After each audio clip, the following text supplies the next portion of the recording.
प्रिय ग्राहक वृंद अखिल ज्योतिर शाखा चैनल दया ज्योति नाम आउ एक चैनल खोल जाइए। चैनल रे विज्ञान गणित और दर्शनर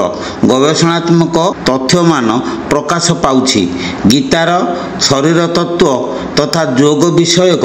अनेक किछि जानिबा कथा प्रकाश पाउछि। आपण माने चैनल टी को सब्सक्राइब करी ताको उपलब्धि करंतु। मो पाखको कॉल कले चैनल लिंक पठाई देबी।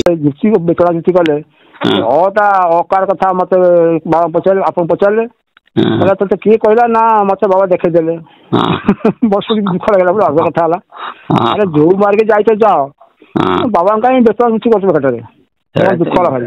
ना सी कथा कौन कि सी गोटे तांत्रिक हावड़े पड़ जाए। हाँ हाँ हाँ मुझे देखी ना कथर जन पुओ झी धन युड़ा सब तांत्रिक दरकार। हाँ से पुओ दौची झील दौची धन दौची से हावड़े पड़ जाए। नहीं दुख लगे मुझे अकार ब्रह्म विषय पचारे जब तो गुरु देखाई मो देह अच्छी ये आप जाऊँ तो पचार देखे आसपाई ना आप भल कथा कहना मुझे भल कह कथा जो बाट जे जाऊ जाऊ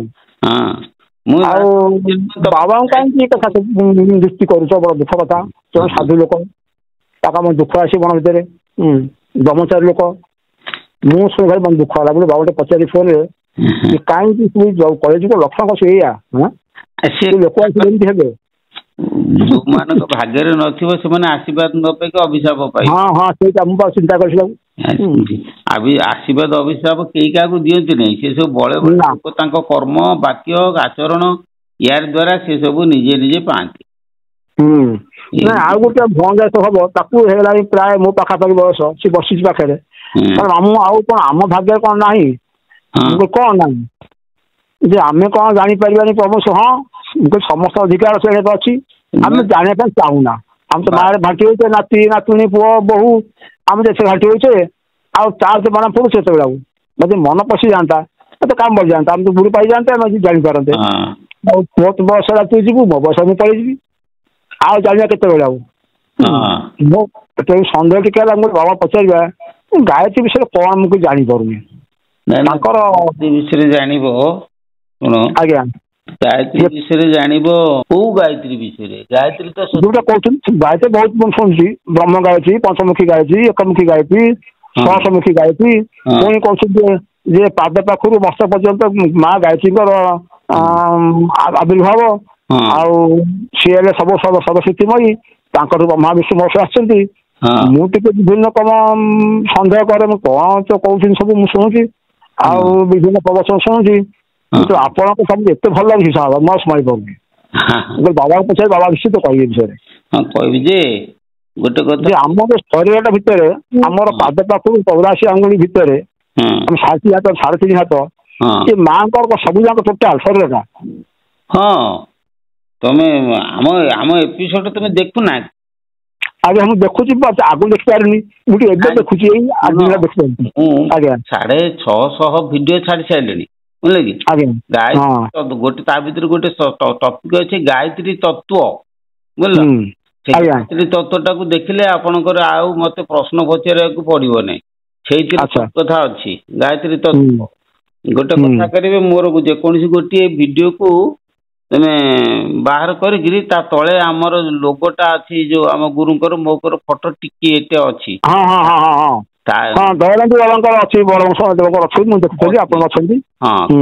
डाहाण पटे अच्छी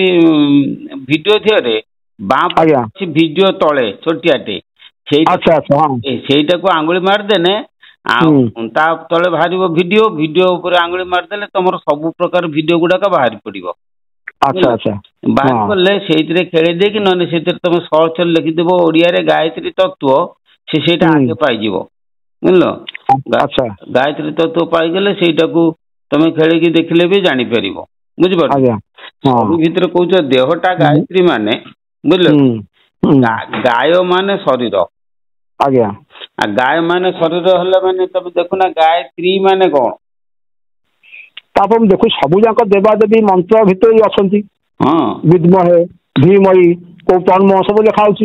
सब देवादेवी गायत्री आम हिंदू शास्त्र रे जेकोसी देवता को आम पूजा करवा ଆଜ୍ଞା ଆମେ ଯଦି ସେଇ ଦେବତାର ଗାୟତ୍ରୀ ନ ଜାଣିଥିବା ସେ ପୂଜା କେବେ ସଫଳ ହବନି। ଆଜ୍ଞା ତେଣୁ ଯେକୌଣସି ଦେବତାଙ୍କୁ ପୂଜା କରିବ ତାର ଗାୟତ୍ରୀ ଆଗ ଦରକାର। ଆଜ୍ଞା ତେଣୁ 33 କୋଟି ଦେବତାଙ୍କର 33 କୋଟି ଗାୟତ୍ରୀ। ଆଜ୍ଞା କିନ୍ତୁ ଶରୀର ଭିତରେ ଯୋଉ ଗାୟତ୍ରୀ ସେ ଗାୟତ୍ରୀଟା ହଉଛି ବ୍ରହ୍ମ ଗାୟତ୍ରୀ। ହଁ ମୁଁ ସେଇଟା ମୁଁ ଚିନ୍ତା କରୁଛି କଣ ଘଟଣା ବାବାଙ୍କୁ ପଚାରିବି ଟିକେ। ବ୍ରହ୍ମ ଗାୟତ୍ରୀ ଶରୀର ଭିତରେ ଯିଏ ରହିଛି ସିଏ ହଉଛି 64 ଅକ୍ଷର ବିଶିଷ୍ଟ। ଆଜ୍ଞା ସେ ଯୋଉ 64 ଅକ୍ଷର ବିଶିଷ୍ଟ ତମର ଷଡ଼ ଚକ୍ରରେ ରହିଲେ 50, ଆଜ୍ଞା ତମର ନାସା ପବନରେ ଖେଳୁଛି 12 ମାତ୍ରା 12 62 ଆଉ ଅର୍ଦ୍ଧମାତ୍ରା ବିନ୍ଦୁ 2 ହେଲେ 64। ହଁ ତେଣୁ ଇଏ 64 ଅକ୍ଷର ଆମ ଶରୀର ଭିତରେ ଟୋଟାଲ ପାଦରୁ ମସ୍ତକ ପର୍ଯ୍ୟନ୍ତ ଖେଳୁଛି ପବନରେ। ଆଜ୍ଞା ତେଣୁ ଶରୀରଟା ହଉଛି ନିଜେ ଗାୟତ୍ରୀ ସ୍ୱରୂପ। ହଁ ସେଇ କଥା ତ ଆମର ଲେଖା ଅଛି 46 ପକରେ କହୁଥିଲା ମୁଁ ଶୁଣିଥିଲି ମୁଁ ତ ଜାଣିପାରିଲିନି। ଆଚ୍ଛା କଣ କିଛି ସୃଷ୍ଟି ହେଲା ନା ସୃଷ୍ଟି ତ ହେଲା ବିନ୍ଦୁ ସ୍ୱରୂପରେ ନିରାକାର ଭାସୁଥିଲେ ତାଙ୍କ କଳ୍ପନା ଆସିଲା ମା ନିଜେ ଆସିଲେ ଗାୟତ୍ରୀ ଜନ୍ମ ହେଲେ ଆଉ ମୁଁ କହିଲି କଣ ଏମିତି କେମିତି ହେଲା ନା ହଁ ନା ବୁଝିଲେ ନା ଆଜ୍ଞା ସେଇ ଯୋଉ ବିନ୍ଦୁ ସ୍ୱରୂପରେ ଆସିଲେ ମା ଆସିଲେ ସିଏ କହିଲେ ଏଟା ହଉଛି ବହି ପଢା ପାଠ ଏ ବାହାର ମାର୍ଗ। ଆଜ୍ଞା ହଁ ହଁ ବ୍ରହ୍ମାଣ୍ଡ ମତ ଆଉ କଣ। ହଁ ନାଇଁ ତାର ପ୍ରକୃତ ଅର୍ଥ ହଉଛି ଯେ ତମେ ଯୋଉ ଗାୟତ୍ରୀର ଯୋଉ 4ଟା ଚରଣ ବିନ୍ଦୁ ଅର୍ଦ୍ଧମାତ୍ରା ମାତ୍ରା ଏବଂ ବର୍ଣ୍ଣ ଏଇ 4ଟା ହଉଛି ଆମ ଶରୀର ଭିତରେ କିଏ ସେ ବିନ୍ଦୁ ହଉଛି ଆତ୍ମଶକ୍ତି, ଅର୍ଦ୍ଧମାତ୍ରା ହଉଛି ମାନସ ଶକ୍ତି, ମାତ୍ରା ହଉଛି ପ୍ରାଣ ଶକ୍ତି, ବର୍ଣ୍ଣ ହଉଛି ଶବ୍ଦ ଶକ୍ତି। ବୁଝିଲେ କି? ତେଣୁ ଆତ୍ମା ମନ ପ୍ରାଣ ଏବଂ ଶବ୍ଦ ଏଇ 4ଟା ଶକ୍ତି ମିଶିଗଲେ ଯାଇକି ଗାୟତ୍ରୀ। ତେଣୁ ଏଇ 4ଟା ଶବ୍ଦକୁ ଆମେ ମିଶେଇଲେ ତା ଶବ୍ଦର ସ୍ଥାନ ଅଛି। ବୁଝିଲେ କି? ବିନ୍ଦୁର ସ୍ଥାନ କୋଉଠି, ଅର୍ଦ୍ଧମାତ୍ରାର ସ୍ଥାନ କୋଉଠି, ମାତ୍ରାର ସ୍ଥାନ କୋଉଠି ଏବଂ ବର୍ଣ୍ଣର ସ୍ଥାନ କୋଉଠି? ବର୍ଣ୍ଣର ସ୍ଥାନ ହେଲା ଷଡ଼ଚକ୍ରରେ, ମାତ୍ରାର ସ୍ଥାନ ହେଲା ଆମର ନାସ ପବନରେ, ଅର୍ଦ୍ଧମାତ୍ରା ହେଲା ତ୍ରିକୁଟ, ବିନ୍ଦୁ ହେଲା ଠୁଳ ବ୍ରହ୍ମ କପାଳରେ ରହିଲେ କ୍ଲିଙ୍ଗ ବୀଜ ସେଟା। ଆଉ ବହୁତ ଲୋକ ବି କହନ୍ତି ଗାଈ ନୁହେଁ ସେ ଅଟୟ ଗାଈ ମାନେ ଯିଏ ଗାଈ ସେ ବାଇ ପବନ ଯୋଉ ଗାଈ କହିଲେ ଶୁଣନ୍ତୁ ଆମର କେତେକ କହୁଛନ୍ତି ଗାୟ ମାନେ ଶରୀର, ହଁ ହଁ ଠିକ, ଗଈ ମାନେ ହଉଛି ପ୍ରାଣ। ଆଜ୍ଞା ଆମ ଶରୀର ଭିତରେ ଯୋଉ ପ୍ରାଣ ପବନ ପ୍ରବାହିତ ହଉଛି ସେଟା ହଉଛି ଗାୟତ୍ରୀ, କିନ୍ତୁ ସେଟାକୁ କେତେକ ଲୋକ ବିକୃତ କରିକି ତାକୁ ଗାଈର ଚିତ୍ର ଗୋଟେ କରିଥାନ୍ତି। ଗୋରୁପା ଗାଈ କହନ୍ତି। ହଁ କିନ୍ତୁ ସେଟାକୁ ପ୍ରକୃତ ତା ନୁହେଁ, ତାକୁ ଗାଈର ରୂପ ସେମାନେ ଦେଇଥାନ୍ତି ଯେ ପ୍ରକୃତ ଠିକ 4ଟା ଚରଣ ଗାଈ ସହିତ ତୁଳନା କରୁଛନ୍ତି, ଆମେ କାହିଁ ଅବମାନନା କରିବା। କିନ୍ତୁ ଗୋଟେ ଆପଣ ତ ସର୍ବଧର୍ମକୁ ସମ୍ମାନ ଦଉଛନ୍ତି ଆଉ ଆପଣ କାହିଁ ଅବମାନ କରିବେ? ମୁଁ ତ ଦେଖୁଛି ଲକ୍ଷ୍ୟ କରୁଛି ସର୍ବଧର୍ମ ଆପଣଙ୍କର ସବୁ ଯାକ ଧରତି ଯାକ ଯାହା তুমি ଯାହା କରୁଛ କର, କିନ୍ତୁ ହଁ ବାଟରେ ଥାଅ। ଏଇଟା ଆମକୁ ଭାରି ଖୁସି ଲାଗୁଛି। ଗୋଟେ କଥା କୁହେ, ତମେ ଯିଏ ଯୋଉ ମାର୍ଗରେ ଯା ଯୋଉ ପନ୍ଥାରେ ରହୁନା କାହିଁକି କିନ୍ତୁ ଠିକ ବାଟରେ ତମେ ଚାଲ। ଆଜ୍ଞା ଆଉ ଯଦି କିଛି ବାଟ ବେତାଳ ମେତାଳ ହେଇଛି ଆସିଲେ ବରଂ ମୁଁ ସେଗୁଡା ସବୁ ସଜାଡି ଦେବି କି କହିଦେବି। ମୁଁ କାହାକୁ ପଥପ୍ରଦର୍ଶନ କରିବା ମୋର ଧର୍ମ ନୁହଁ। ମୁଁ କେବଳ ମୁଁ ତ ଶୁଣିଲି ଯେତେବେଳେ ଆପଣଙ୍କ ବୟସ 66 ହେଲାଣି ଆପଣ ଚାହୁଁଛନ୍ତି କିଛି ଲୋକ ନେଇକି ଉପକୃତ ହୁଅନ୍ତୁ, ଆଉ କେତେ କାଳ ବଞ୍ଚିବି ମୁଁ, କିଛି ଲୋକ ନେଇକି ଯାଆନ୍ତୁ ଆଉ ଗୋଟେ ଭଲ ହବ। ଏଇଟା ମୁଁ ଶୁଣି ଏତେବେଳେ ମାନେ ହିସାବରେ ମୋ ମୁଣ୍ଡ ଖରାପ ହେଲା। ମୁଁ ଏଭଳି ବାବା ଅଛନ୍ତି ଯାହା ଚାହୁଁଛନ୍ତି ସବୁ ପିଲା ନିଅ ତମେ ସବୁ ସାଧନା କର, ପ୍ରଭୁଙ୍କୁ ଡାକ, ଚିହ୍ନ ଜାଣ, ଆଉ ମୁଁ କେତେ କାଳ ବଞ୍ଚିବି, ଆଉ ମୁଁ ରଖି ପେଟ ପଡି କାହିଁକି ନେଇଯାସ। ଏଭଳିଆ ମାନେ ସନ୍ଥ ପାଇକି ଆମେ ଖୁସି ନ ହବା ଆଉ ଖୁସି କାହା ହବା? କଥା କହିଲା ମୁଁ ଶୁଣିବି କାଠ କଥା ଇଏ ବାବାଙ୍କୁ ଯୁକ୍ତି କେମିତି କରୁଛୁ? ଅକାର ଆମ କଥା କହୁଛି, ଆମେ ଜାଣିଛୁ ଅକାର ହକାର ରକାର କକାର ସବୁ ଅଛି, ତା ଅର୍ଥ ଏଇଆ ନୁହେଁ ଯେ ଗୁରୁ କହିଦେଲେ ଅକାରରେ ସବୁ କିଛି ଅଛି, ମୋ ଦେହ ଭିତରେ ଅଛି।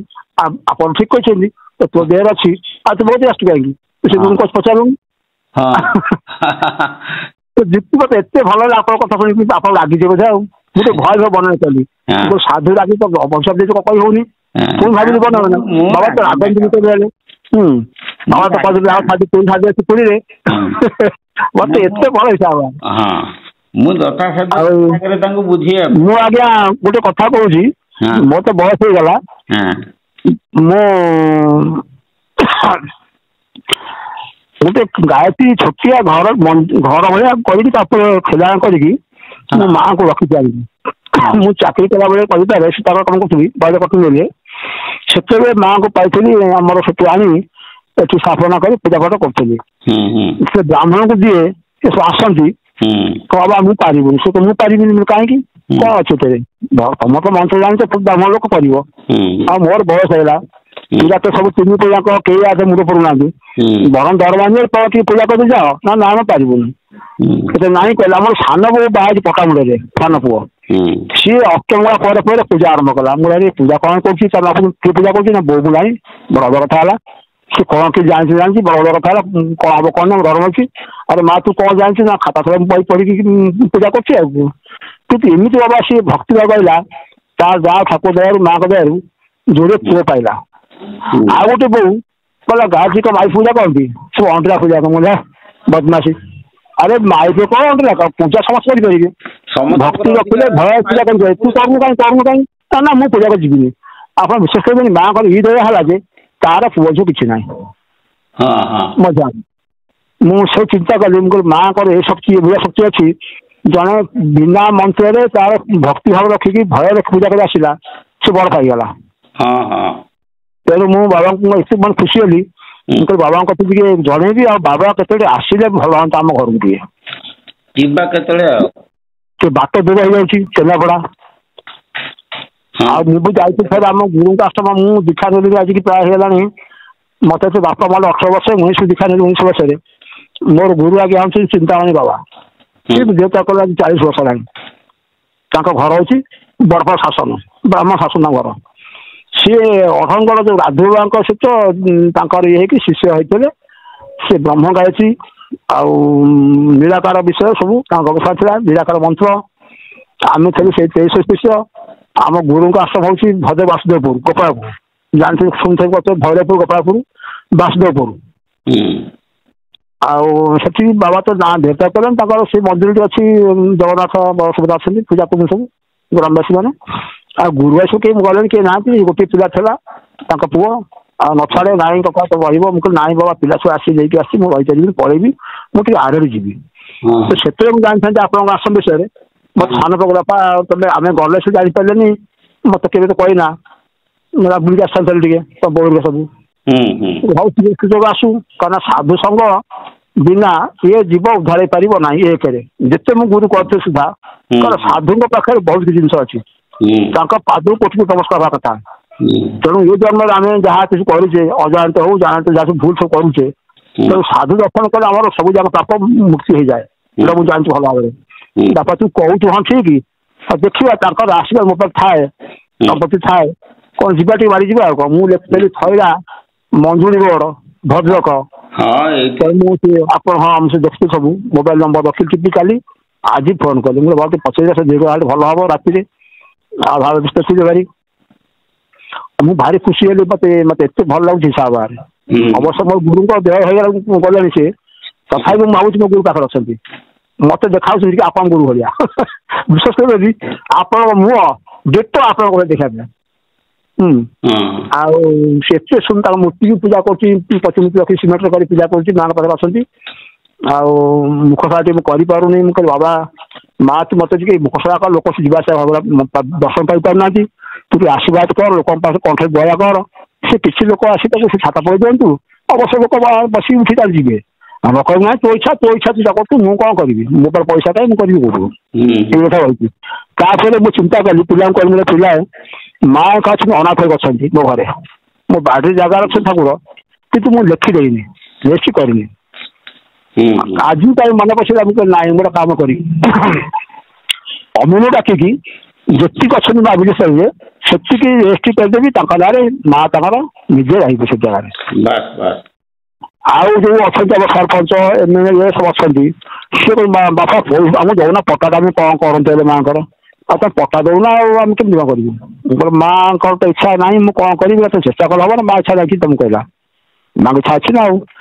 ଯାହା ସବୁ ଆଜି ହେଲା କାଲି ଆସିବ ତାର ମାପ କରି ଟେଷ୍ଟ ଦେବ ମୁଁ ତାକୁ ନେଇ କୋର୍ଟ ରେଜିଷ୍ଟ୍ରି କରିବି ଆଉ ଯେତେବେଳେ କାମ ହବ ମୁଁ ଆପଣଙ୍କୁ ଡକେଇବି, ଆପଣ ଆସିବେ। ବୁଝିପାରିଲେ ବାବା? ହଉ ଆପଣ ବିଶ୍ରାମ ନେବେ, ଆପଣ ଯାଆନ୍ତୁ,